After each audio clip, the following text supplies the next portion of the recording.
Good afternoon, everybody, and welcome to another edition of Real Talks. I'm your host, David Steele. I hope everybody's having a fantastic day. Um, so, this is the second stream in as many days, and we've got another one coming up tomorrow, and I'll talk about that at the end of the show. And so, what I'm doing over the course of the next couple of weeks before we get into February is I'm talking about films in, that I really enjoyed in 2023. Um, Truth be told, you guys are going to be getting more retrospectives, I promise, just not this week. And I have something lined up for that. And once again, I'll talk about that at the end of the show. So, this is the second retrospective or the second film in 2023 that as many days that I really enjoyed. This was on my top 10 list. It was a little film. It was the first by a production company by, two guys that have really made their mark in the industry. And I'm talking about Air. Air is one of those movies that it's a little movie that could, right?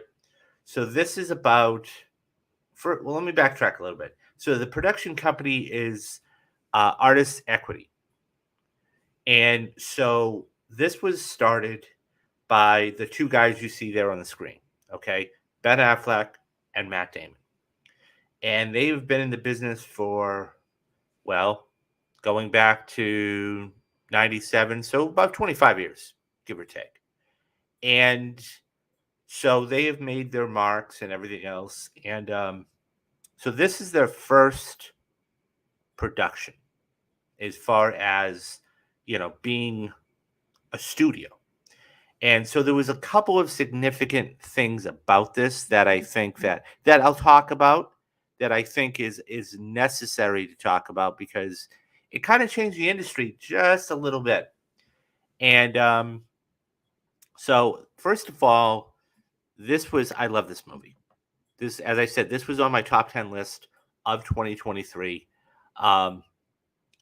It was just fantastic. So the whole cast, this is for a little movie, this was a stacked cast. It really was. Okay. So let's talk about the cast real quick. Okay. So this, and I'll talk about release and everything else in a couple minutes. Excuse me. So on the left, you have Chris Medina on the far left. Okay. Really funny. Really everybody had, so there were 3 or 4 parts that were big, if you're going to call this big. Okay. The film was about 112 minutes from the first frame to the last frame. So it wasn't a long film. It was a little under 2 hours, but it didn't feel like that at all. So you had Chris Medina all the way over on the left. You had Damon Wayans, okay, who was in one scene that was really good with Matt Damon, okay.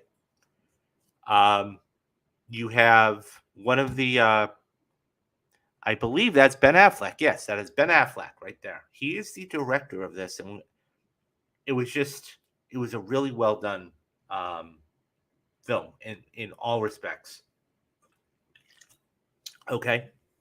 Next to him, you have, of course, the incomparable Viola Davis, who loved her in this. She plays Dolores Jordan. We're going to get into who plays who in a couple of minutes, too. Of course, you have Matt Damon. You have the actor that played James Jordan.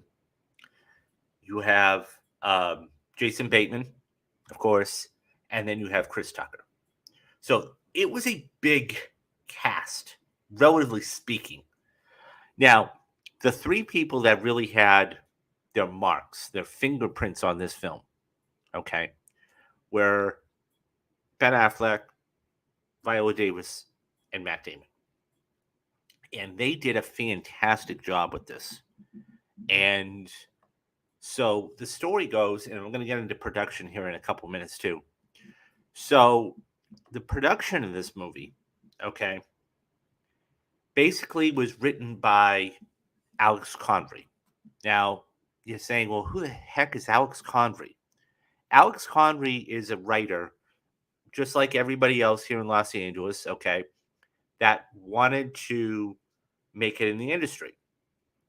And Convery is a huge basketball fan. He's a huge Chicago Bulls fan, but he's a huge basketball fan. And so don't forget, we had the pandemic. So everything was shut down for about a year. Okay. So we took to writing. And in 2020 and in 2021, he wrote this documentary, this 10 episode documentary that, by the way, guys, you can find this on Netflix and a couple other places.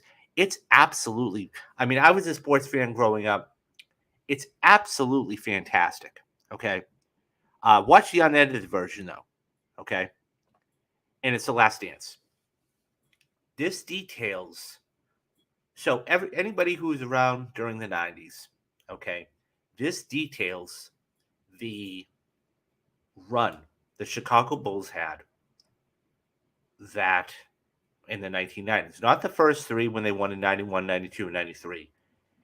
Coming back, though, this is the last time. So the story goes that you had Jerry Krause and Jerry Reinsdorf. They were the owner and the GM. And they did not want, because Jordan's contract was coming up. And at that point, arguably he's won 5 championships at that point, 7 years. And they didn't want to pay him. And Pippen was one of the lower, he was his right-hand man, but they didn't want to pay him the money.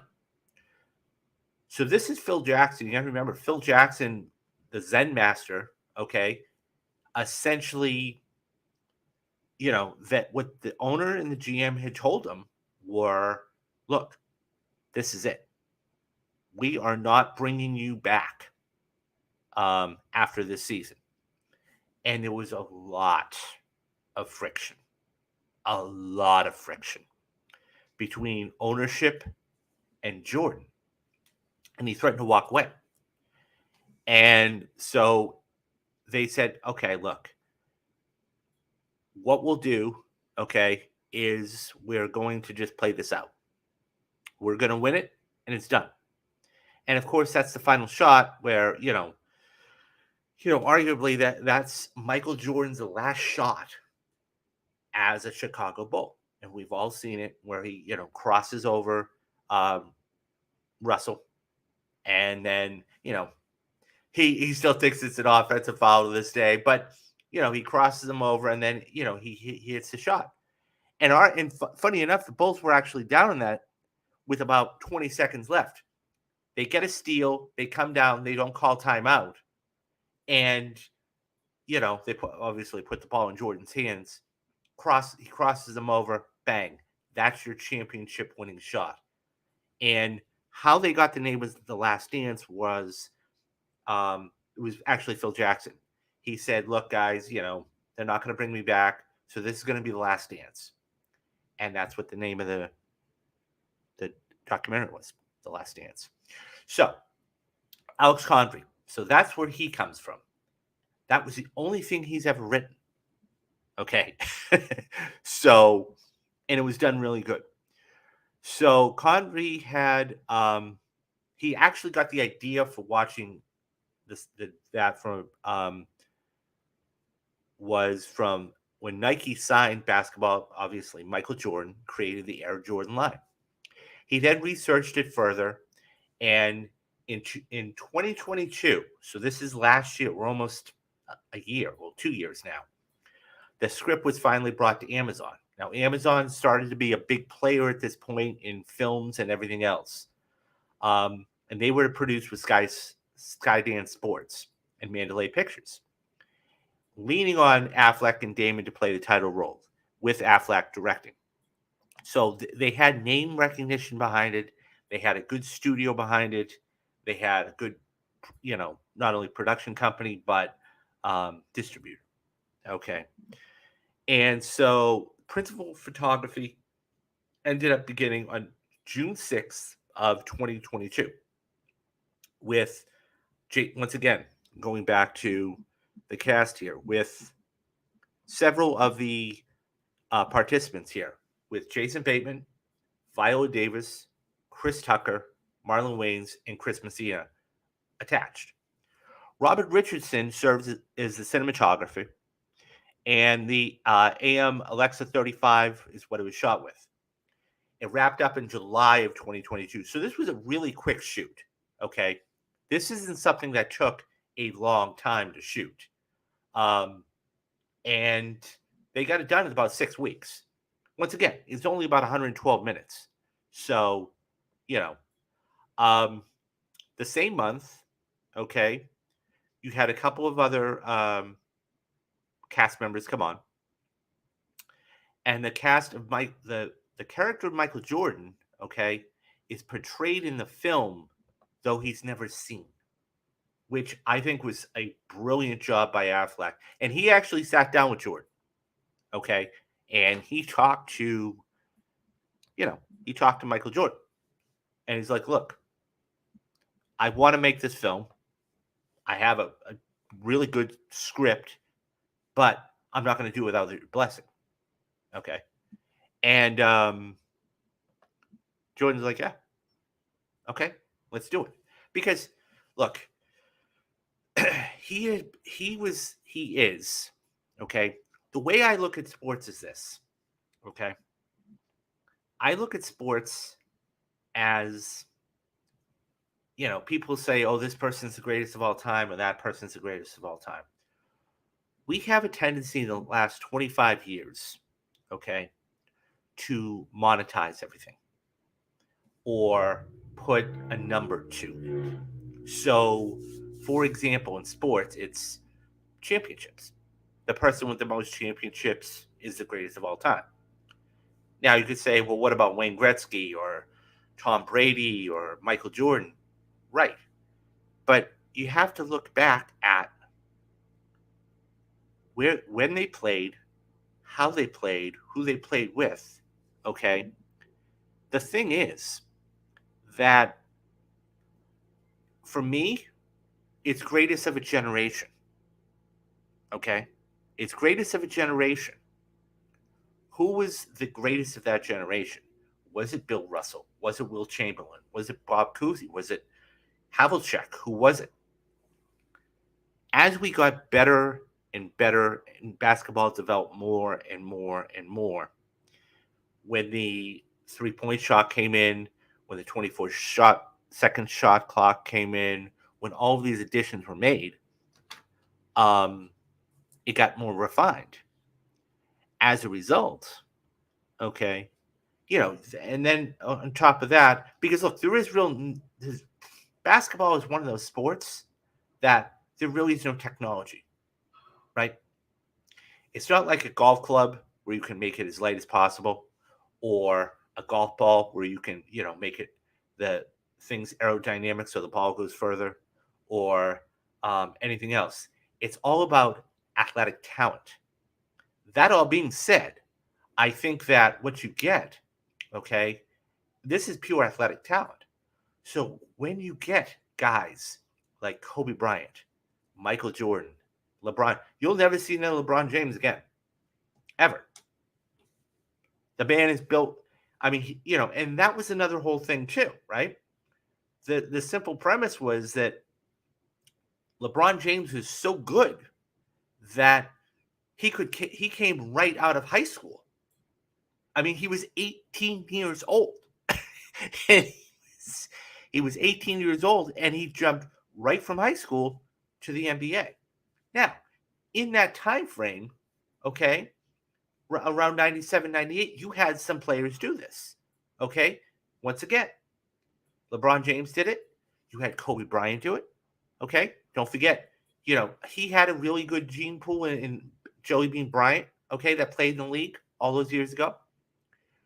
You had Jermaine O'Neal, who's Indiana Pacers. You had, of course, the big ticket, Kevin Garnett. These guys all came out of high school. And what ended up happening was that they rarely went to college. And look, you have a lot of players too that try to do it and then bust. So it's very difficult to do. That all be I digress because of this. Once that happened, then what they said is, okay, well, now you have what's called the one and done rule. The one and done rule is essentially you have to go to college for 1 year and then you can declare.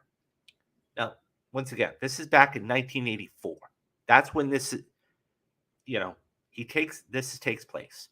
Is 1984, and Nike was still trying to find its bearings and everything else. As a matter of fact, they were third in the shoe industry.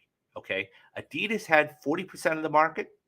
Converse, which had a couple big stars in Magic Johnson and Larry Bird and Julius Erving. Okay, and then you had Nike. Nike was the third rated company of all of the shoes. And what ended up happening was they had, you know, they were trying to sign 3 or 4 decent prospects to bolster their shoe line. Don't forget, too, 1984 was the year of the Olympics in Los Angeles. Mary Lou Retton. It does a really good job, and I'm going to get back to the writing here in a minute. It does a really good job of actually creating the feel of 1984. So, principal photography was done in July, as I said. Okay, although not directly involved with the film. Jordan, as I said, met with Affleck prior to the production, and he gave his blessing, asking for 4 changes to the script. Jordan asked for the inclusion of George Rowling, the assistant coach of the 1984 men's Olympic team, who was first to recommend it to side with Nike. That's important. That's important. Okay, because when we make films, and this is not a biopic, guys. Okay, I want to be absolutely clear about this. This isn't a biopic, as Aaron Sorkin would like to say, a cradle to grave biopic.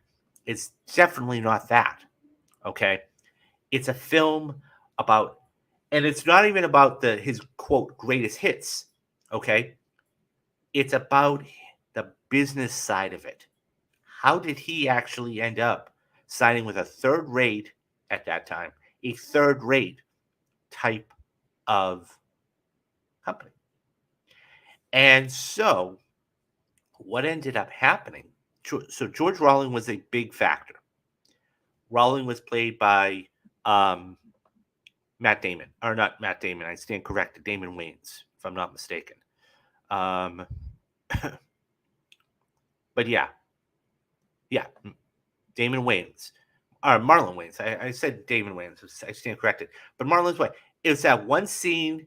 They're having a beer and they're talking, and Matt Damon's Sonny character basically is like, "Look, I have a feeling," and Marlon Wayans was really good about it. And he's like, "Look," and he tells him the story. Okay, about he was a young guy in 1963, and yeah, he really encouraged him. So that was the first major change. The second major change, okay, was he asked that Howard White, who was played by Chris Tucker, who was fantastic in this movie, who was the vice president of Nike Jordan brand and his personal friend, be included in the film. Very simple. Okay. All Jordan has to do is give him a ring, say, "Hey, look, they're making this movie, want you to be in it." Okay. The third thing, this directly led to Affleck casting Tucker, whom he long wanted to work with before he knew Jordan. He also asked for the removal of Tinker Hatfield as a character, as Hatfield, despite working at Nike at the time, was not involved, okay, with the creation of the Air Jordan. Okay, so this is Michael actually wanting authenticity. I mean, we always talk about authenticity in films. This is authenticity. This is what it's really about. When you're getting the guy in Jordan to make a couple of small changes, you know, it's helpful.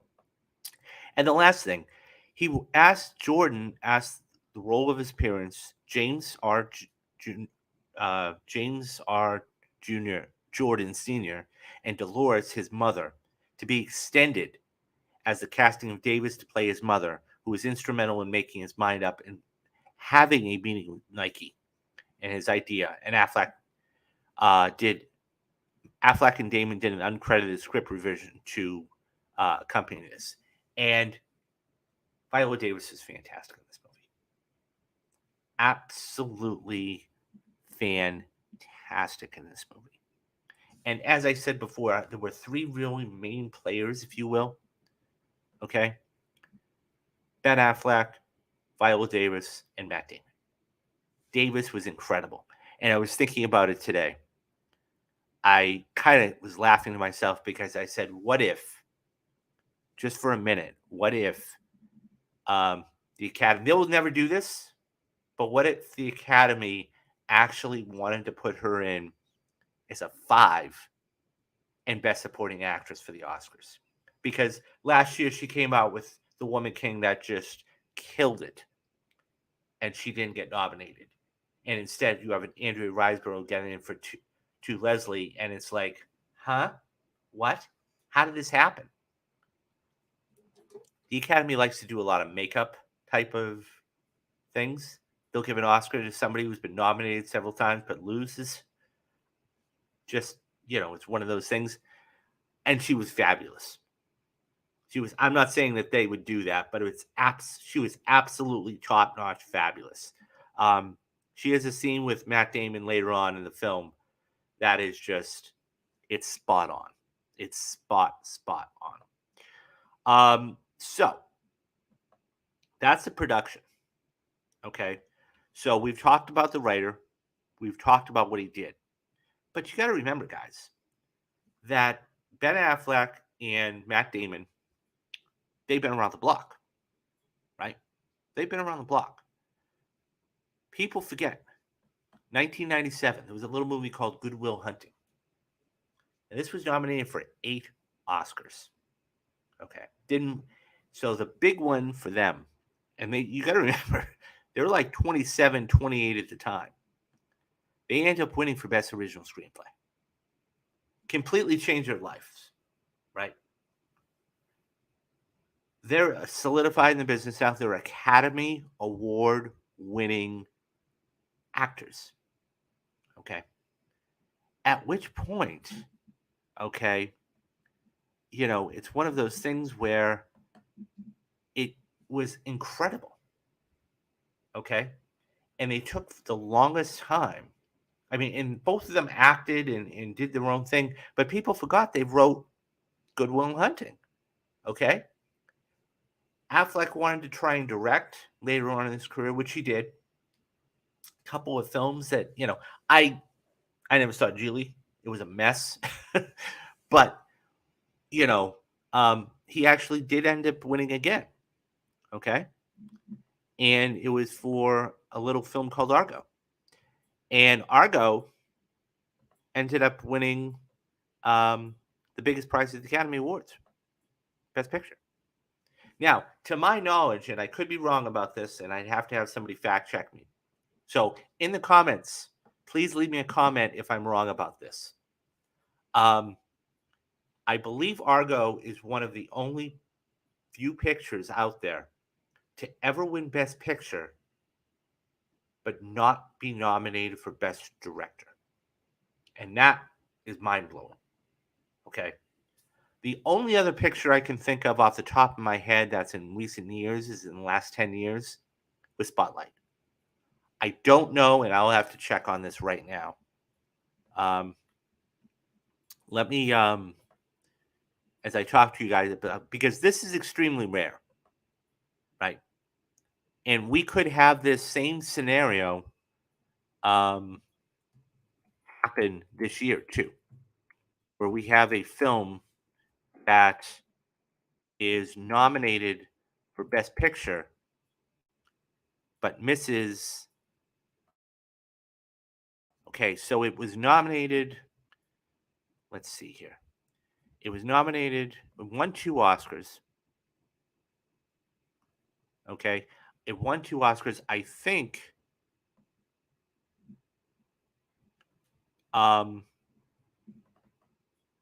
Okay, let's see.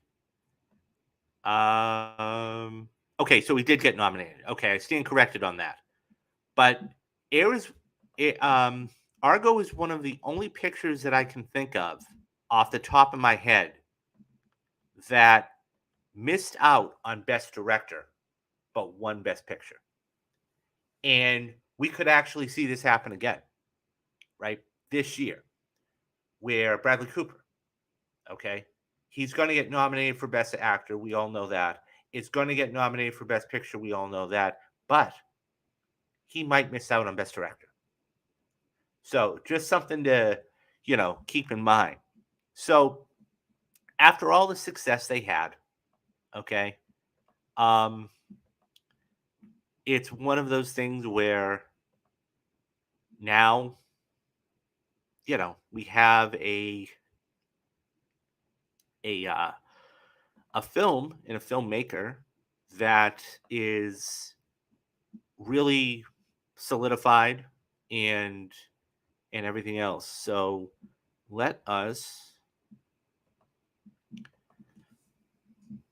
I'm going to start putting a couple more of these on here for you guys because now what we're going to do, okay, is we are going to talk about um, the film itself. So, but yeah, so the other thing I wanted to bring up, and this is important, is the way it was shared, the revenue was shared. Okay. Usually a writer gets a fee and that's it. That's it. And what ends up happening is they do a job and um sorry guys. Um so they end up doing a job and that's that's the end of it. And what Damon and Affleck did was they gave uh Connery, okay, um they gave him full ownership of the or full share of the uh, a full share of the screenwriting, and which meant more revenue for him and everything else. Um, so that is important to notice and note because that kind of changed things.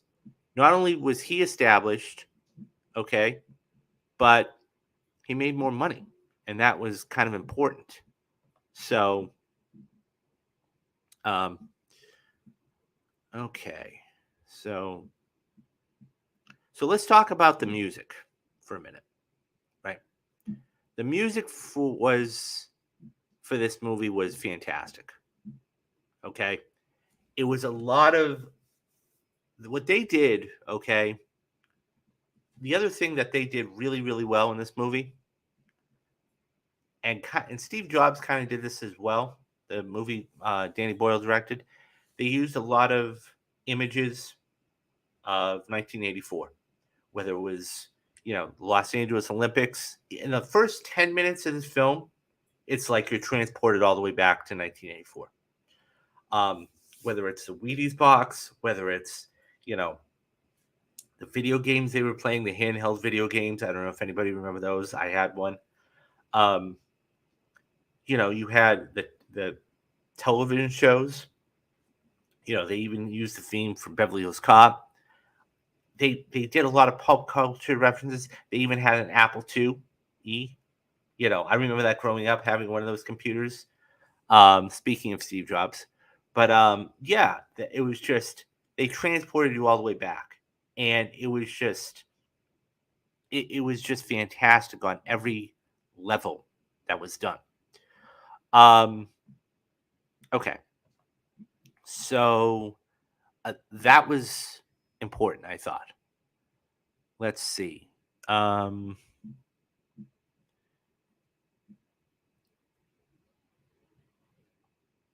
okay.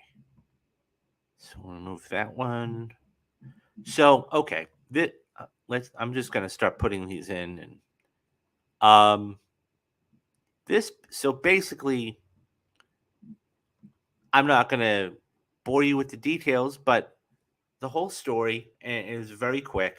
Okay, it it was about Michael Jordan, right? It was the synopsis of the movie is Matt Damon plays Sonny Vaccaro, and Ben Affleck plays Phil Knight. This is when Nike was, you can see the computer in the background and everything else.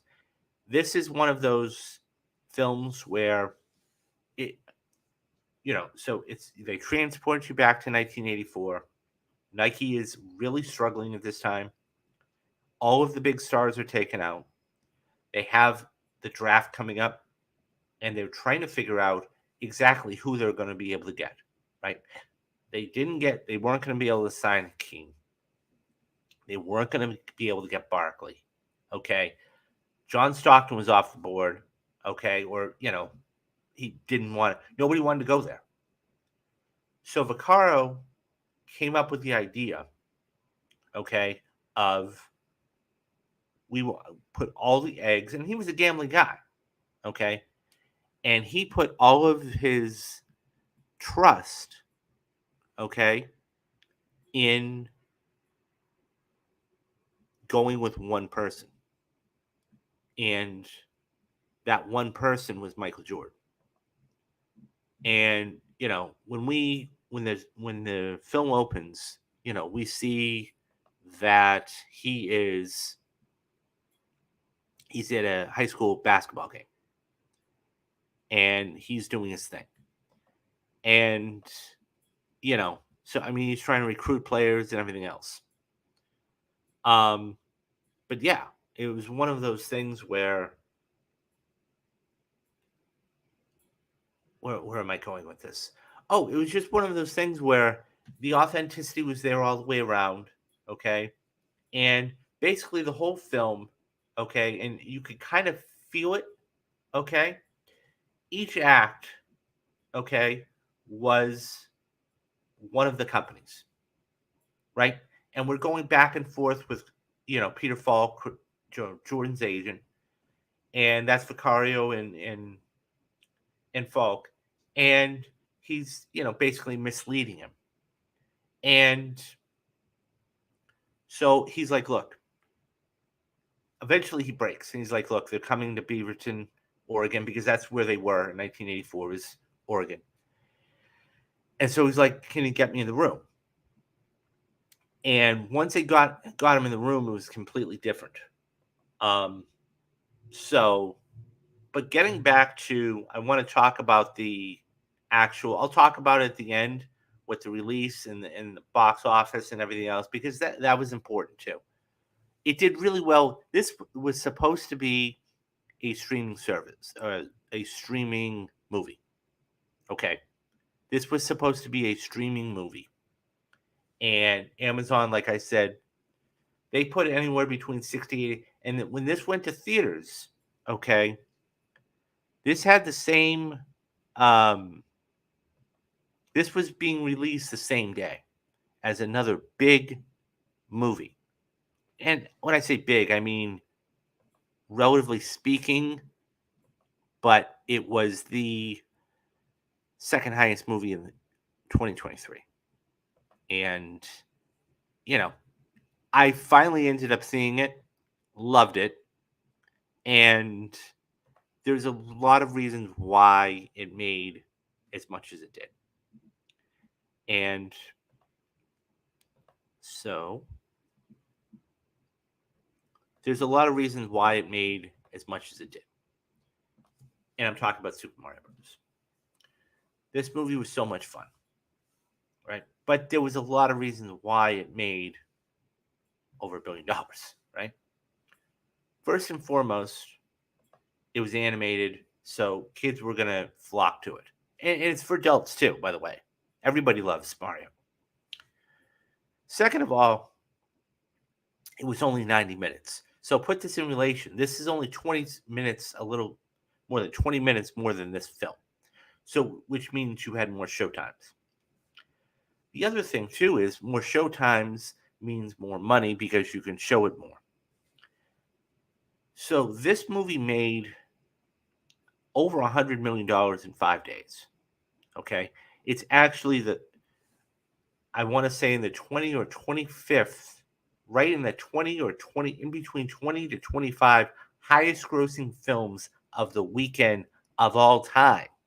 Okay, um, and so more showtimes, and it just and the other thing too is there was nothing out at the time that was really competitive, right? Nothing. This was like right in the first week of April. And so what ended up happening was this movie just kept going and going and going and going. And, it made like $100 million less than Barbie. 1.336, I want to say, $1 billion worldwide. So, but Air was opening the same day.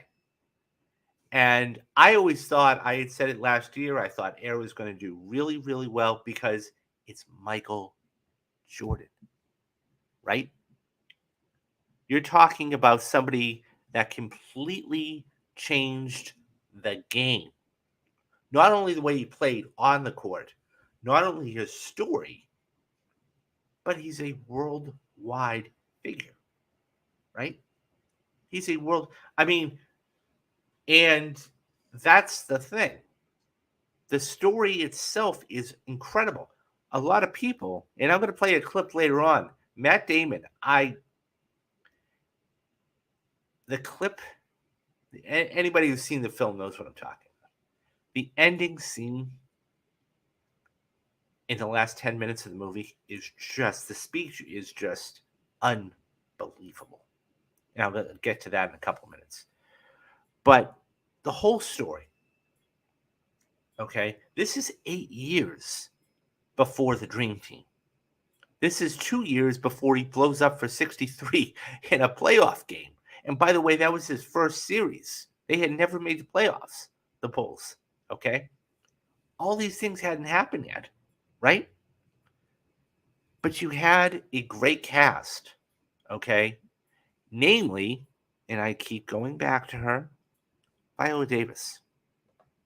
Viola Davis, when you talk about, and that's what Affleck really wanted, and Jordan wanted as well, is to have a bigger role for the parents. But look at the difference. Like, this is just a side by side comparison, right? Of Dolores Jordan on the left and Viola Davis playing Dolores Jordan on the right. Okay. And it's remarkable. It's just absolute. I mean, there are some very quotable lines in this, and one of them is, "A shoe is just a shoe until my son steps in it." And this is the final scene where she's talking with Sonny and basically trying to explain to him, "Look, my son wants a piece." Okay, and that's the other thing too. You look at what this did. That one deal totally changed everything. And it made it so, look, think of all of the basketball players today that have shoes. Whether it's and I'm just naming names off, but whether it was Tracy McGrady, that when I'm talking about players that had actually played before, but whether it's Tracy McGrady or Penny Hardaway or Shaq, I mean, look, that's the thing. Michael Jordan totally, and really Dolores Jordan, totally changed the shoe industry. Totally changed it. At a time where nobody wanted to come to Nike. And then you had basketball players as they came out. Every single deal was template. The template was this deal. Now, obviously, it wasn't as much. It's more money now today, relatively speaking, but that was the big thing. Um, but it's just amazing. So there is another scene, and this is the brilliance of Viola Davis. Okay, Sonny takes it upon himself to go down to North Carolina against the advice of everybody, because unbeknownst to Phil Knight, his boss, okay, he takes it upon himself to go down to North Carolina because he sees what nobody else sees. This guy is great. This guy is going to be a great player. And this scene here talks, Viola says to Sonny, she turns it around. It's like, how did you get your name? And Damon says, he tells the story, and then Sonny says, look, I'm going to tell you how the other two meetings are going to go. And he basically says, look, this is how this meeting's going to go, and this is how this meeting's going to go. But here are the questions I want you to ask. Who's running the Adidas at this point? And who's, the other question, Converse? And because at that time, don't forget, guys, Converse had Dr. J, Magic Johnson, and Larry Bird. And so Dolores says, look, my son is going to be no more than number 4. And even the boss says, look, that you're talking about Magic Johnson, right? You're talking about Larry Bird. So she says, look, fine. If this is how it goes, you've got a meeting. If it doesn't, we're going to sign with one of the other two. It's like, okay. And he knew exactly how it was going to go.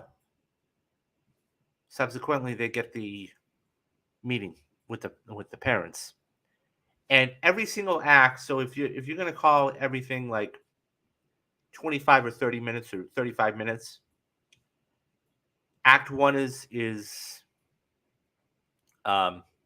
Converse, or 2.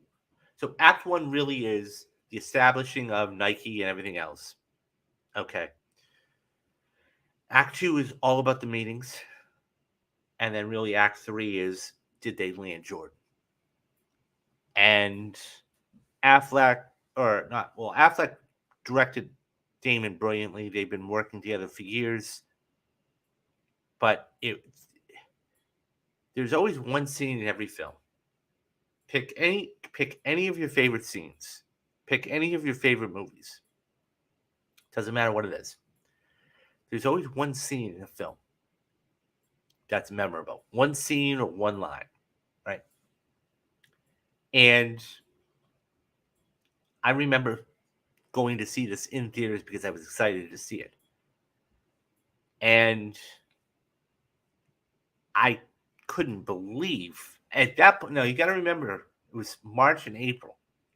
And I went, I would love to see him get nominated for an Oscar. Never happened. Okay. We have our 5 locked up, and we'll talk about, by the way, guys, we'll talk about that. Oscar nominations next week. So next week, next Wednesday, what we'll do is we'll have Matthew Anderson back on the program, and we are going to go through all of the Oscar nominations.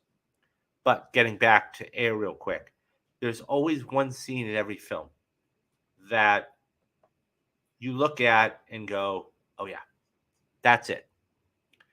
And I'm going to play, and anybody who's seen this knows, but I'm going to, for anybody that hasn't seen this, and by the way, this was Conver's one of his best writing jobs. Amazing. And this is a speech that he gives Jordan at the meeting, and after he shows him the shoe. And here's the clip. Money can buy you almost anything. It can't buy you immortality. That you have to earn. I'm gonna look you in the eyes, and I'm gonna tell you the future. You were cut from your high school basketball team. You willed your way to the NBA. You're gonna win championships. It's an American story, and that's why Americans are gonna love it. People are gonna build you up. God, are they going to? Because when you're great and new, we love you. Man, we'll build you into something that doesn't even exist. You're gonna change the fucking world. But you know what? Once they've built you as high as they possibly can, they're gonna tear you back down. It's the most predictable pattern. We build you into something that doesn't exist, and that means you have to try to be that thing. All day, every day. That's how it works. And we do it again, and again, and again. And I'm gonna tell you the truth. You're gonna be attacked, betrayed, exposed, and humiliated. And you'll survive that. A lot of people can climb that mountain. It's the way down that breaks them. Because that's the moment when you are truly alone. And what will you do then? Can you summon the will to fight on through all the pain and rise again? Who are you, Michael? That will be the defining question of your life. And I think you already know the answer. And that's why we're all here. A shoe is just a shoe. Until somebody steps into it. Then it has meaning. The rest of us just want a chance to touch that greatness. And we need you in these shoes, not so you have meaning in your life, but so that we have meaning in ours. Everyone at this table will be forgotten as soon as our time here is up. Except for you. You're gonna be remembered forever. Because some things are eternal. You're Michael Jordan. And your story is gonna make us want to fly. That's genius. Absolutely genius. And everything about that, how they, excuse me, how they basically, showed different aspects of his life and made it. And he's right. He's right. Jordan will never be forgotten. Jordan will never, ever be forgotten. The great ones are never forgotten about. Excuse me. The great ones are never forgotten about. And it's so true about life, too. People build you up, and then you come crashing down. It's not the fault. It's not, because you can take that speech and equate it to real life. Because I'm sure everybody that is going to watch this video at some point in their life has been betrayed, has been, had adversity happen. It's a part of life. And I always say this, adversity defines what kind of character you have, right? Because if you have no adversity, you think everything's hunky-dory. The minute you encounter adversity, no matter what it is, whether it's a loss in a relationship, whether it's losing your job, whether it's, going broke, we've all been there in some capacity. It's how you get back up. And that's why one of the greatest lines in Batman Begins, and I use that meme all the time. Why do we fall? To pick ourselves back up. And that's the truth. Can you pick yourself back up? And that whole little speech, I thought at that point could absolutely get him nominated for an Oscar. It won't happen. We have our 5. We'll talk about those next week with Matthew. But I wanted to go back to the response. Okay. The release of this was, the budget on this was um, about 60 million. Okay, 60 to 80 million. Amazon spent about 40 to 50 million promoting the film. Okay.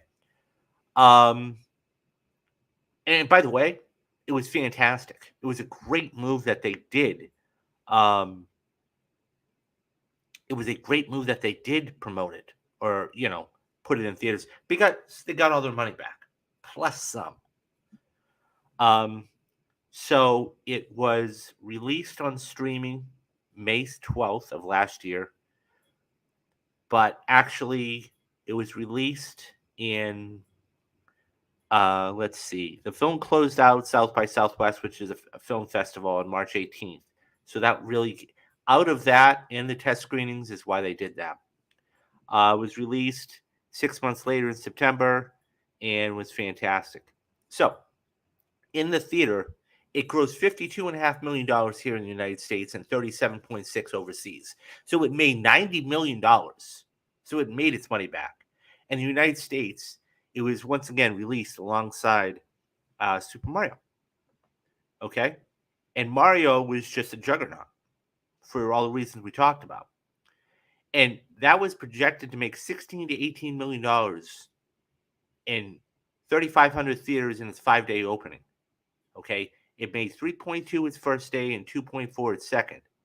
The film went on to debut for 14.4 million and 20 million over 2 days, finishing third. So, once again, the critical response, though, this is what I find interesting. The critical response to this movie, okay, was 93% of the 332 critics, it gave it positive. Has an average of 7.7 out of 10. So the website Rotten Tomatoes basically says this: it's a fact-based drama that no one will dunk on. Air aims to dramatize events that have changed the sports world forever and almost hits nothing but net. Okay. Richard Roper gave it 4 out of 4 stars, saying, thanks to Affleck's short-handed period piece perfection direction, a cracking good screenplay by Alex Convey, and the lively, funny, warm, and passionate performances from an A-list cast, Air is entertaining as fast-paced as an NBA Finals game that is destined for overtime. We had a writer for Variety gave it a positive review, praising the performances, saying Air ought to be taken as the ultimate example of the American dream, a funny, touching Cinderella story about how the third-place sneaker brand wished upon a star and how that man and his mother were smart enough to know their value. The THR gave it a positive review, saying, for most audiences, Air will be worth seeing just for the starry cast, particularly the reunion of Matt Damon and Ben Affleck. These scenes possess a kinetic and intimate dynamicism for the rest of the film, but doesn't always match. But there were people that basically, just like everything else,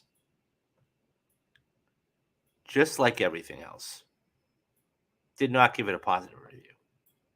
And some basically dismissed it as a flimsy premise, a craven exercise in a capitalism, but and basically saying how it was like a commercial. So Peter Bradshaw of The Guardian admonished the film, saying, quote, looking like the most expensive in-house corporate promo in history, shallow and obtuse, and also bemoaned the underutilization of Davis, who he describes as, quote, having more charisma and force than the rest of the cast put together. And I agree. I mean, Viola Davis is a powerhouse. I've said it before. She is an absolute powerhouse. Not only in this movie, but just in general. That scene, she improvised. Okay, when she's, by the way, that final scene, anybody who's seen the film, that final scene in the third act when they're talking on the phone, they were actually they were actually in 2 separate locations. Okay, so It wasn't like he was in the next room. Um, Nonetheless, the whole scene when he's, and she uses that same line. A shoe isn't just a shoe until my son steps in it. Um, and her soliloquy was very good. But when she takes the phone away and she's listening to Sonny, that was all improvised. That's the quality of actors um, Affleck was able to get for this. It just, the film is just fantastic. Unfortunately, it is not, it was never going to make hundreds of millions of dollars and everything else. Okay. I thought, once again, the authenticity that Affleck used was, from the hair and everything else was fantastic. Him looking like Phil Knight.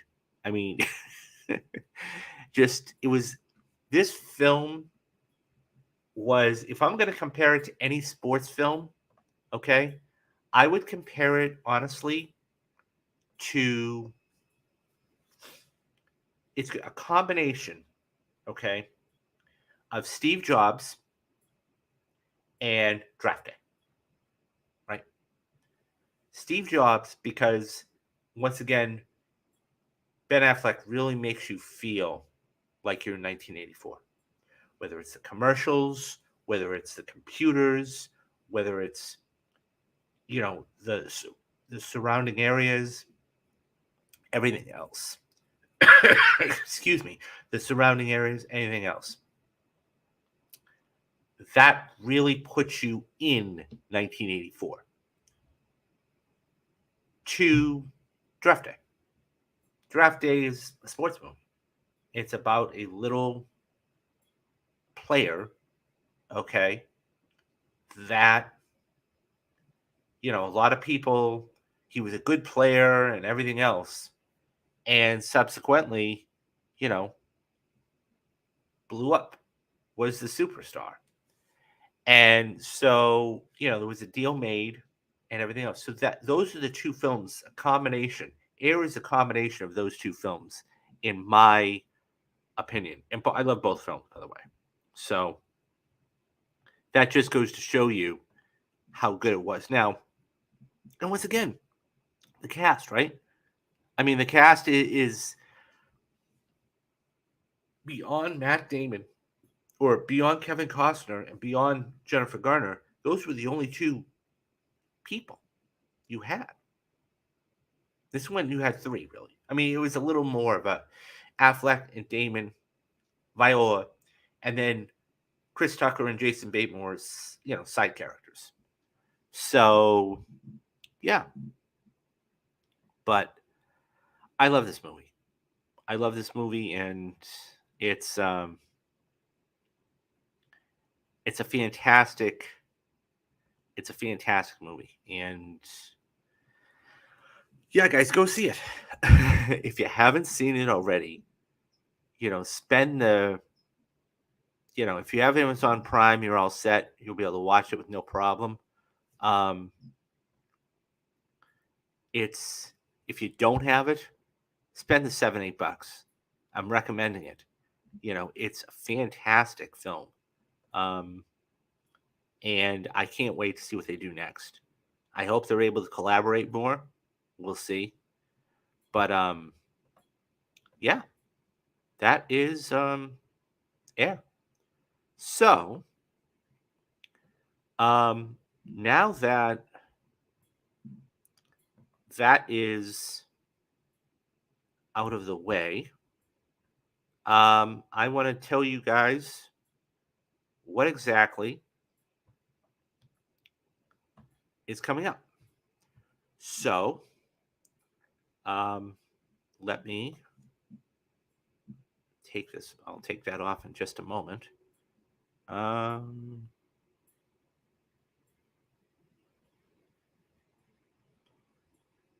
Okay.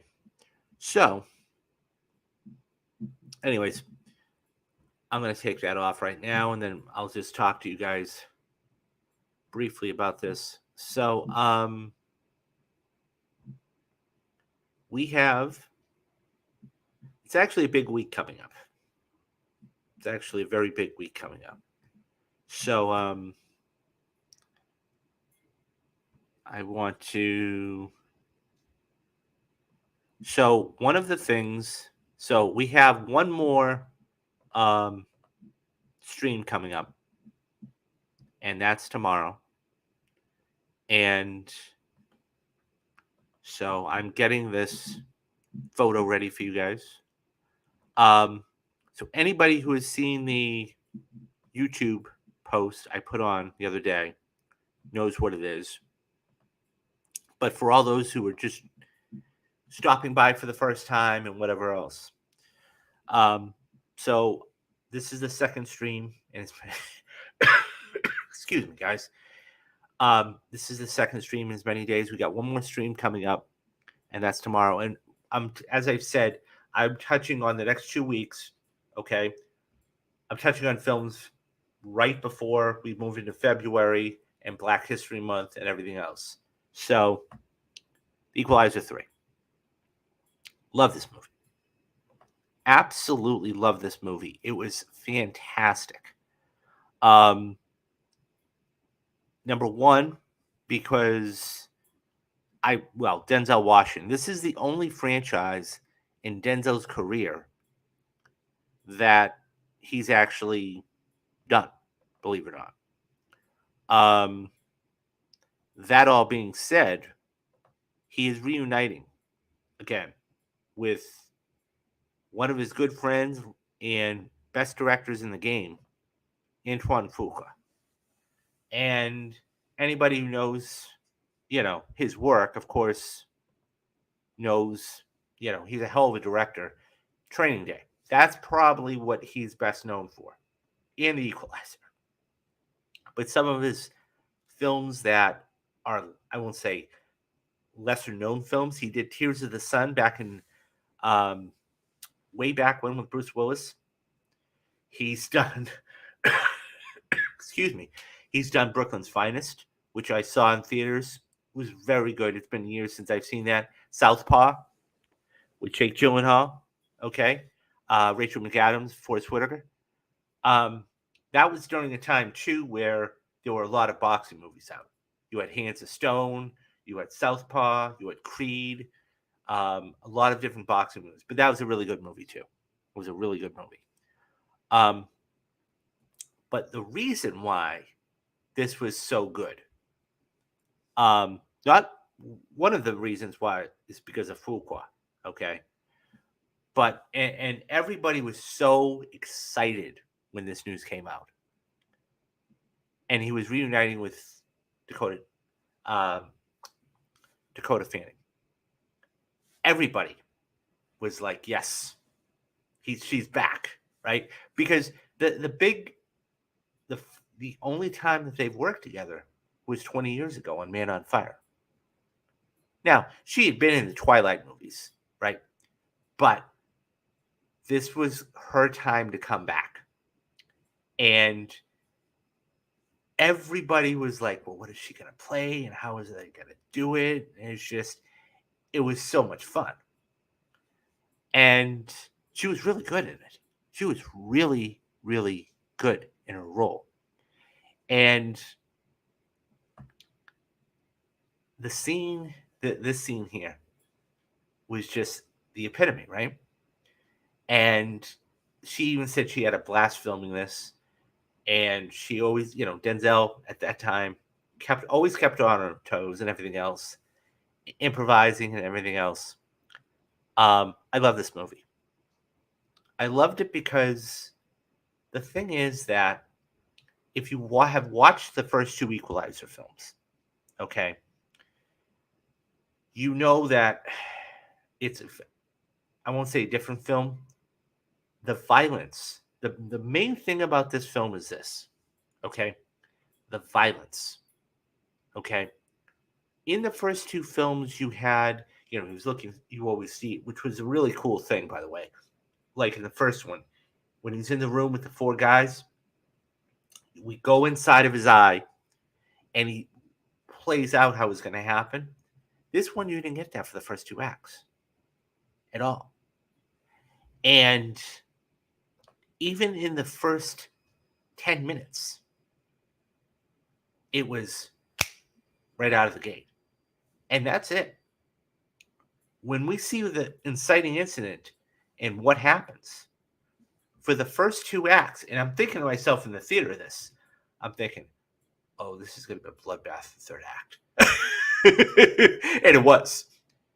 But it was so cool to see, Denzel just playing McCall, but having to take all this in. All this rage and everything else building up. And he watches all these people, the mafia, just do what they want for the first two acts. And then when he's able to, he unleashes. And it was like, whoa. But not only that, like I said, with the speakers, look, the story is the same, right? The story was always going to be the same. All that being said, Fanning there just made it so much worthwhile. And the tie-in at the end, I'm not going to give it anything away. Okay, no spoilers here. But anybody who's seen this knows what I'm talking about. The tie-in was absolutely spot on by Antoine. And I wholeheartedly believe this. If they wanted, they could continue the whole franchise with her. It was just done so well. Anyways, that is going to be the movie for tomorrow. The Equalizer. Number 3. It's a really fun movie. Did it make my top 10 list? Yes, it did. But it was down there, 7 or 8. But I had a lot of fun with this. I had a lot of fun with this. And if you really want to have a lot of fun, sit down and watch all 3. And you get to see the arc of Robert McCall. It's a great thing. So that is coming up tomorrow. Okay. Coming up this week. So on Friday, we have the remastered release on PS5 of one of the, arguably, the greatest video games of all time. And that's The Last of Us Part 2. Won over 300 awards. IGN, Game Informer, won Game of the Year. The number of accolades is too long to list, okay? It's being re-released with a lot of new cool stuff. What I did was when I had one of my Twitter followers, his name is Benjamin, and I hope you were watching, Benjamin, so give you a shout out there. But we did a 4-part, it was actually an hour-long type of interview, but we're going to be releasing every one of the 4 parts for the next 4 days. Now, they're not that good, okay? My editing skills were not the best, and Riverside, the streaming service I used, didn't really cooperate in some of them, but I'm going to re-release them anyways. And what we do is we go in depth and talk about all of the different things. We talk about the themes. We talk about, the violence. We talk about the parallels. We talk about everything. And I want to give that to you. Also, there was another video I'll re-release. It was The Last of Us 3 years later. And this is, at that time, the anniversary of The Last of Us in Part 2, and we'll talk about that. And that way you guys are getting content, but also it's what's hot right now. So it's going to start on Friday the 19th. You guys are going to get Part 1 on Friday, Part 2 on Saturday, Part 3 on Sunday, Part 4 on Monday. That's going to lead up to next Tuesday in the streams. Okay. So the 3 films I'm going to be talking about next week, okay, are Guardians of the Galaxy 3, Creed 3, and I got it right here for you guys, Saw X. So those are the 3 films that I'm going to be talking about. And then we're going to go into February and do Black History Month. Also, guys, you're going to be getting 2 more retrospectives, okay, on Monday and Friday, respectively. Indiana, this is going to be Harrison Ford week. I know he just won his Lifetime Achievement Award at the Critics' Choice Awards, which is fantastic. Clear and Present Danger from 1994. Hard to believe it's been 30 years for that. And then Indiana Jones and the Temple of Doom, 40 years ago. So we're going to be, so those are the 2 films for that. And then we're going to go into February. Excuse me, Black History Month. The perfect movie for February is going to be Get Out. And we're going to do this thing all over again. So what I would ask people, and what I would, because, I just put this clip in there, and I'm going to be honest, some of these I'm not going to get monetized for. What I would ask is that thing is that because I'm not going to get monetized for this, okay, and I want to bring this to you, it brings credence to it and everything else. The memberships right now, if you go to anybody who goes to the page, by the way, guys, at least if nothing else, hit that like and subscribe button, because what that does is that tells me that you're enjoying the content, and tells me you are watching the content. And if you want to help out, okay, right now it's free, okay, go to the membership page on the channel, okay. There's 3, so the first month is going to be free, and then I have 3 levels there. They're all very, very cheap.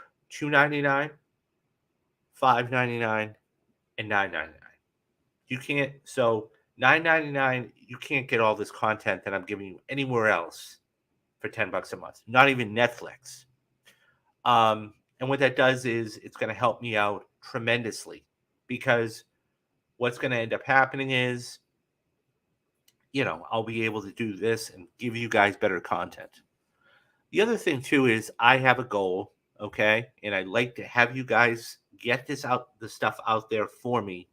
Is I have a goal of getting to 2,000 subscribers this year. If I can get to 2,000 subscribers, my goal is to try and get to 2,000 subscribers and 15 to 20 paid memberships by the end of the year. And I want to make it as, reasonable as possible, these goals. But you guys can help me with that. So, and you guys will never miss a video, and you guys will be helping me out, and it's a win-win for everybody. So, yeah, that's going to do it. So come back here tomorrow.